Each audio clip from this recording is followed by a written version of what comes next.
the doctor just talked to me, and unfortunately, hindi naman nagpa-progress yung pregnancy ko.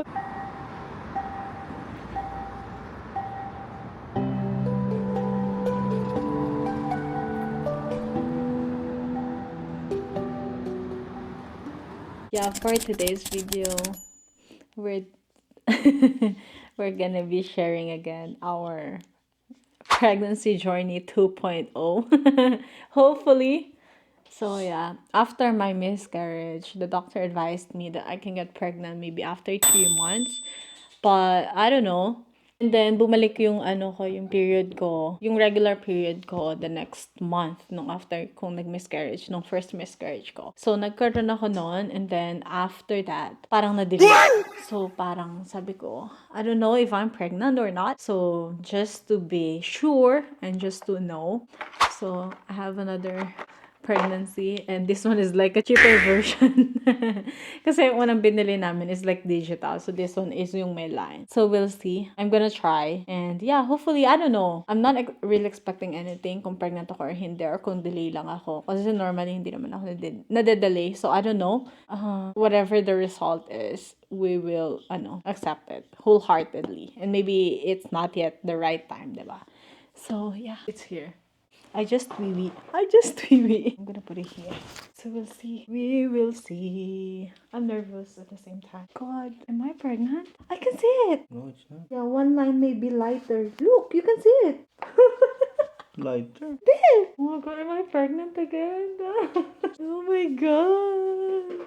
I don't know if I'm pregnant or not. Pero kasi hindi pa ako ulit nagkakaroon. So, ano tawag dito? I don't know. Pero, ito, nung nag-try ulit kami, like, parang mas chill kami. Like, mas hindi namin pinressure yung sarili namin. And, yeah, like, talagang super healthy. Like, I don't know. Oh my God. I don't know if I'm pregnant or not. Pero it looks like I'm pregnant. I think I'm pregnant. Look, guys. I don't know if you can see it. Yeah, but there's one line and there's another line. But the other line is lighter than the other. But it's saying here that kapag two pink lines, meaning I'm pregnant. Yeah, Dad, I think I'm pregnant. Really? Yeah.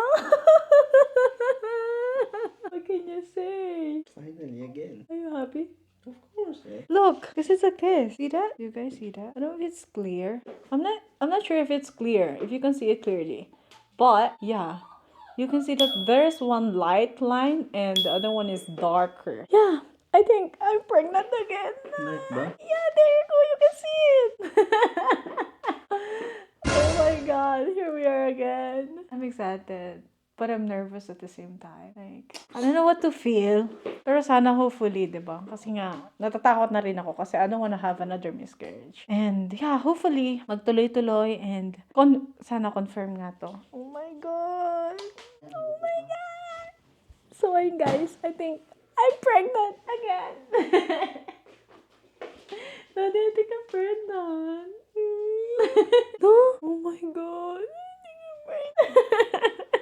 Take care of yourself. Yeah, so I have to take care of myself again, and I don't know. So we'll see. I have to, oh my God. I don't know what to feel. But this one, parang yung excitement kasi hindi siya kagaya nung unang-una, di ba? Kasi nga, since I had miscarriage already. So parang nandun ako sa point na, okay lang kung malaman kung buntis ako, okay lang kung hindi. So, we'll see how the journey will go. But yeah, samahan niyo kami guys. I'm pregnant! Hi guys. So today is July 14th. It's Sunday and we're in the clinic. We're just waiting for the doctor. This is our first clinic visit after we found out na we are pregnant kasi nag-PT kami sa bahay. But they're gonna do another PT here just to confirm if buntis nga kami. And yeah, we also had a follow-up checkup with our doctor about our general checkup, about our laboratories and everything. So sinabay na rin namin. So hopefully everything will go smoothly. And as expected na buntis kami. And yeah, sana magtuloy-tuloy. So, how are you feeling? Are you excited? Nakabahan ako.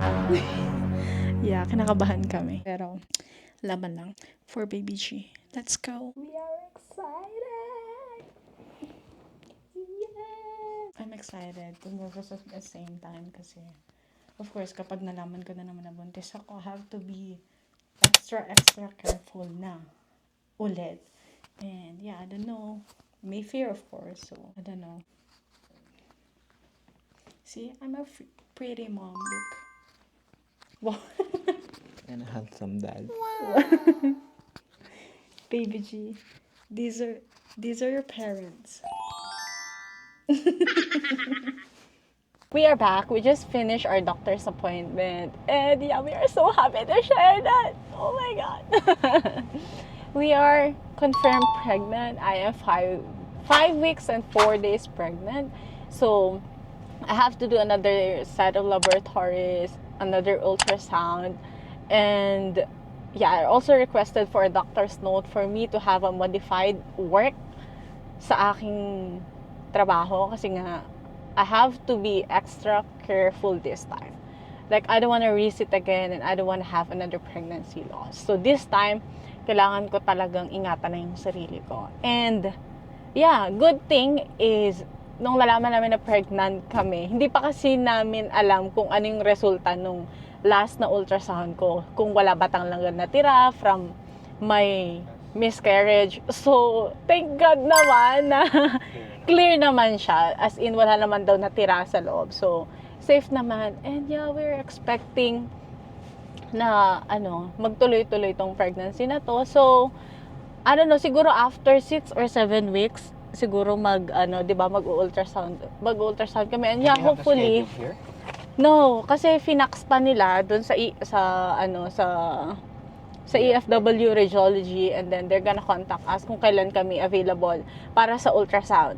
And then after that, doon pa namin malalaman. And hopefully, may makita na talaga sila na heartbeat agad. Hindi maging kagaya nung unang pregnancy ko na hindi agad nakita yung heartbeat. So, sana hindi na kami pabalikin ulit para lang makita yung heartbeat. But, iba-iba naman kasi yung pregnancy. Ang prayer lang namin is magtuloy-tuloy to, and yeah, mas maging masaya tong journey ng second pregnancy namin. Diba, Dad? Yeah, so we're just so happy to share. And yeah, it's a new blessing for us. And these are the papers, so we just need to get all this done. And then we will visit the doctor again, diba? And yeah, yung general check-up namin, lahat ng laboratory namin, ECG, and yeah, ultrasound, everything is okay except for him. Mataas yung cholesterol niya, and yeah, yung advice lang talaga is kailangan niya mag-diet, kailangan niya rin uminom ng maraming tubig, and same for me, kasi sabi niya medyo cloudy yung wiwi ko, so I have to drink a lot of water, kasi nga, yun, and iwasan din yung coffee, kasi everyday siya nagko-coffee, and for me, matagal ko nang tinigil yung coffee ko, so kaya ko naman, so laban lang. And samahan niyo kami sa aming pregnancy journey number 2. Today is August 8th, so I have an appointment. I have a follow-up ultrasound. And may work yung asawa ko, so I have to take the transit. But unfortunately, it's not a very good day for me. I am taking the transit. I was running. I'm trying to catch the bus, pero naiwanan ako ng bus. I'm trying to catch the bus. I was running as fast as I could, pero naiwanan pa rin niya ako. Yeah, I have to wait another 30 minutes. So, I'm just outside, nandito ako. Hindi ko alam kaninong bahay ito. Kasi ayoko nang umuwi and then babalik na naman ako para lang sa bus. So talagang bad trip ako ulit. Parang sobrang inis na inis ako. So I have to take the transit. Kasi pag nag-Uber ako, it's $50. So nakakainayang. So magta-transit na lang ako and I'll figure out kung saan siya. Kasi medyo malayo northwest. Yun yung isa sa mga mahirap dito. Like scheduling the ultrasound, depende kung saan available. So leaving south and wala na masyadong available dito. So, I hope and I pray na mas maging maganda yung araw ko, like end of day, and mas maging maganda yung resulta ng ultrasound ko this time. Ay, nako. So, see you guys there. Yeah, after a very long travel, it took me like 2 hours to get here. So, nandito na ako ngayon sa may Coventry Hills since I live south. So, sobrang layo talaga kung magbabiyahe ka. Pero kung magdadrive ka naman, I think 30 or 40 minutes, nandito ka na. Pero nag-transit ako, it took me 2 hours to come here. So, I'm walking towards the Mayfair Diagnostics kasi nga sobrang mahirap mag-book ng ultrasound and dito lang may available dun sa time frame na na-request sa akin nung clinic at dito na lang talaga yung available slot na na-book nila. So, hindi na ako pwedeng mag-inarte kasi nga, I have to do the ultrasound. Like parang makita nila kung nagpa-progress ba talaga yung pregnancy ko. So, this is where I'm going. Mayfair Diagnostics. So, my schedule is 2:30. So, saktong-sakto lang kasi 2 p.m. pa lang. So, may time pa ako. So, yeah, update ko kayo guys. I hope that everything goes well. And yeah.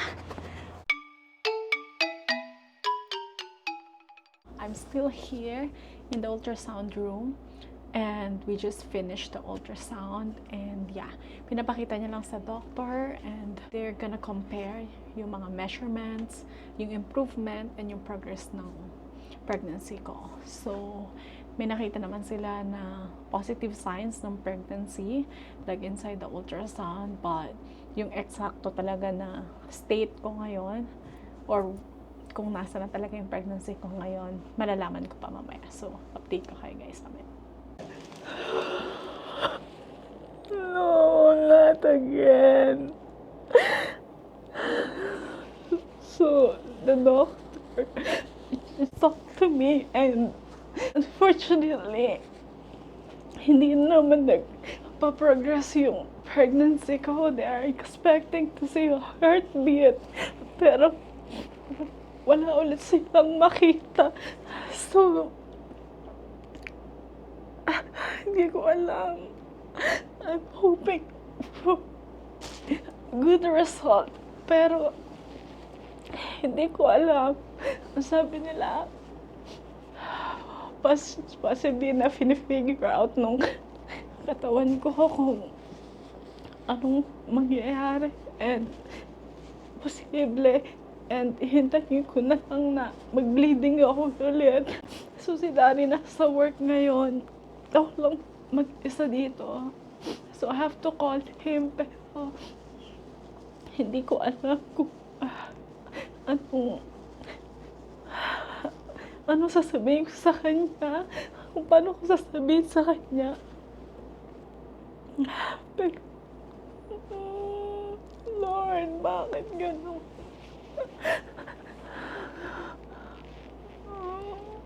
Bakit gano'n? Sobrang sakit. So, hindi ko alam. Pero ngayon, sobrang devastated ako kasi hindi magandang balita. We're hoping for good news. Pero wala. I'll see how it goes. I don't know.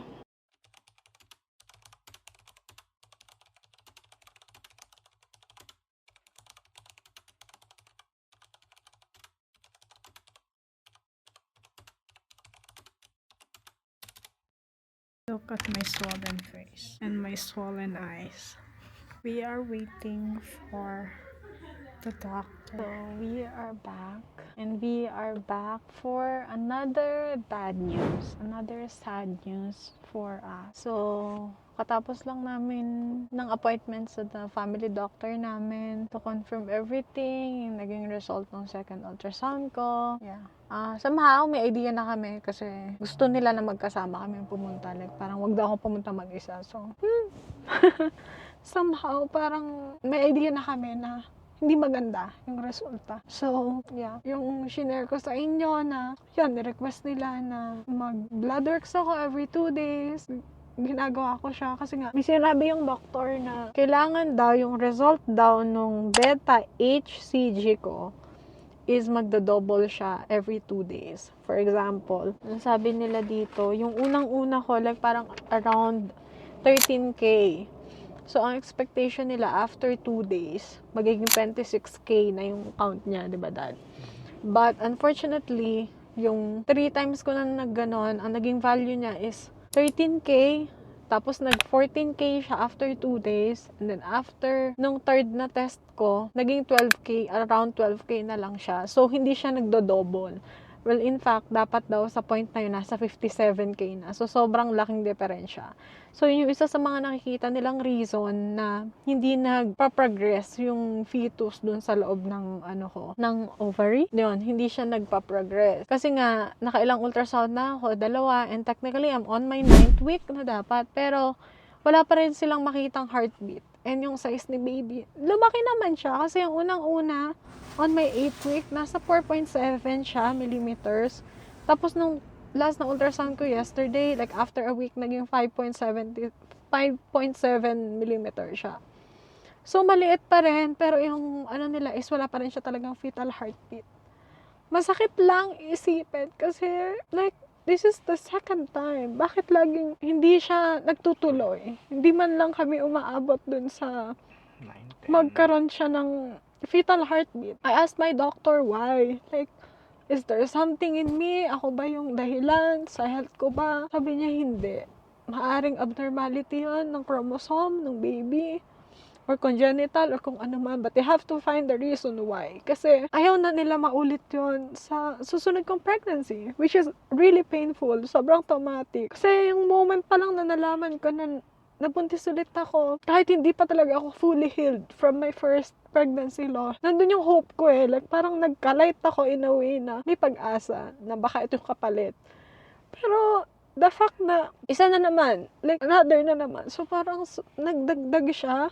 Sobrang sakit, daming tanong, pero wala. We have to accept kasi it is what it is. Pero this time, siguro mas komplikado yung mangyayari kasi yung una, dinugo ako. Pero ngayon, right now, wala akong nararamdaman na cramps or anything. I feel normal. Feeling ko pa rin buntis ako. Pero ang masakit nun, sabi ng doktor, kasi nga hindi nag-a-align yung resulta ng blood works ko, doon sa ultrasound results ko, hindi siya nagpa-progress talaga. Sabi nila, wala nang point na maghintay pa ulit ako ng 7 to 10 days and do another ultrasound para matingnan kung mag-grow pa ba si baby o magkakaroon pa ba siya ng fetal heartbeat. And then, there's no point na rin na i-continue ko pa yung blood works ko kasi may remaining pa ako na days. Sabi nila, wag na lang kasi nga hindi talaga siya dodoble yung count niya. So, yung worst na mangyayari is, they have to take the baby out. So, kailangan tingnan nila yung sample, kailangan nilang aralin kung anong nangyayari. Ano bang abnormality dun sa baby? Bakit hindi siya laging nagtutuloy? Kasi pangalawa na eh. Sabi ko dun sa doktor, pangalawa na. Like, ano bang mali? Siya lagi niyang tinatanong, may mali ba sa ganito, ganyan. As ina-assure naman siya na there's nothing wrong about you kasi nabubuntis ako eh. So, fertility, okay. And one good thing na lang siguro na nangyari din dito, hindi siya ectopic baby. Okay, yung ovaries ko, yun nga lang talaga, hindi lang talaga nagpa-progress si baby, hindi lang nagkakaroon talaga ng heartbeat, which is hindi namin alam. So, yun, ngayon, hindi ako, alam mo yung nakakatakot, hihintayin mo kung magka-cramps ba ako, or magbibilid ba ako. Yung trauma ng experience naman na yun. Pero, yun, yung doctor ko, sobrang thankful naman kasi kami sa kanya, kasi sobrang helpful niya, and inaalagaan niya talaga kami. And, ayun, nirefer niya kami agad-agad. So, parang this is an urgent request, sobrang daming papel. Nirefer niya kami sa early pregnancy loss clinic. So, sila na yung mag-handle sa akin, kung anong gagawin, how are they gonna take the baby out of me, and aaralin, and bisa sabi siya na antang gynecologist or something ganyan na marami pang test na gagawin sa akin kasi they have to find out the reason why it keeps happening and to prevent it from reoccurring. Kasi at this point, parang kaming dalawa, like parang naisip namin, wag na lang muna ulit tayo mag-try, maybe. Kasi nakakatakot eh, kasi baka hindi na mag-succeed. So, kaya sabi namin, sige, wag na lang muna. Pero alam mo yun, ngayon na lang ulit ako naiyak kasi ilang kahapon pa ako maiiyak. Mula pa lang nung nalaman ko yung ultrasound. Pero alam mo yung parang wala nang maiiyak. Pero, ayun. So, binigyan niya naman kami nitong copy kasi nga, sabi namin, what if over the weekend, mag-cramps ako, mag-bleed ako. So, we have to go directly sa ER ng hospital and bigay namin to para i-assist nila kami. So, it's either mauuna na mag-bleed ako or tawagan ako ng early pregnancy loss clinic kasi nga weekend. So, maybe early next week, we'll see kung anong mangyayari. Pero yeah, yun na yun. Conclusion, hindi na talaga siya mabubo. Hindi na siya magpa-progress. Like, wala na. Hindi na matutuloy yung second pregnancy ko. Sobrang sakit. Pero, yeah, at this point, as much as we wanted to be hopeful and looking forward sa good side ng mga nangyayari, more of, nandun kami sa takot, like questions na, why again, diba? So, we don't know. Pero, yeah, it is what it is. We have to accept this again and we have to go through all the process of healing again. Yeah. So, hindi ko na alam. Kana-question ko na yung sarili ko, like, parang ano pang pag-iingat yung gagawin ko? Kasi, sobrang pag-iingat ko na, modified job na ako, 4 days na lang ako nagtatrabaho, hindi na ako nag-work ng weekends, hindi na ako makain lahat ng bawal, kape, tinigil ko, hindi ko na alam. So, I don't know, maybe in the future, masasagot ang lahat. And may kasamang pag-aaral din ng science at mga laboratory at mga test. So, hopefully, sa third time, diba? I don't know, but we don't know when. Yeah, but this time, nandito na naman kami sa lugmok na stage. Diba, Dad? Yeah, but yeah, I'm so lucky na nandyan siya. We have each other. Diba, Dad? Yeah, kasi wala, ganun talaga. We just have to accept the fact na wala na. Wala na ulit. Hindi na ulit matutuloy and hindi kami magkakababy anytime soon. Diba? So, yeah. What do you wanna say? Well, I'm just concerned about you. Kasi nga, especially is the second time around. Kasi sa akin, alam ko yung pain na nararamdaman niya. Especially na she's the one carrying it. Tsaka she's the one experiencing, especially nung first na lost nga, yung nagka-cramp siya. So, yun lang din talaga yung concern ko right now. I need to be there at her side every time. Kasi nga, ayoko nakikita ko umiiyak siya. Nagbe-breakdown din ako every time na nakikita ko siyang ganyan. Tsaka masakit kasi nga, nandun na naman kami sa point na nangyari na naman yung ayaw namin mangyari. Till, yan sabi nga namin, maybe magpahinga muna siya. We'll see the result, yung mga exams na gagawin, laboratory. So, we're still looking forward pa rin. Hopeful na makabuo pa rin kami. Mag-progress yung kanyang pregnancy. Pero hindi namin alam kung kailan. Kasi nga, wala masakit. Kaya, I don't know, we're just lifting everything to the Lord.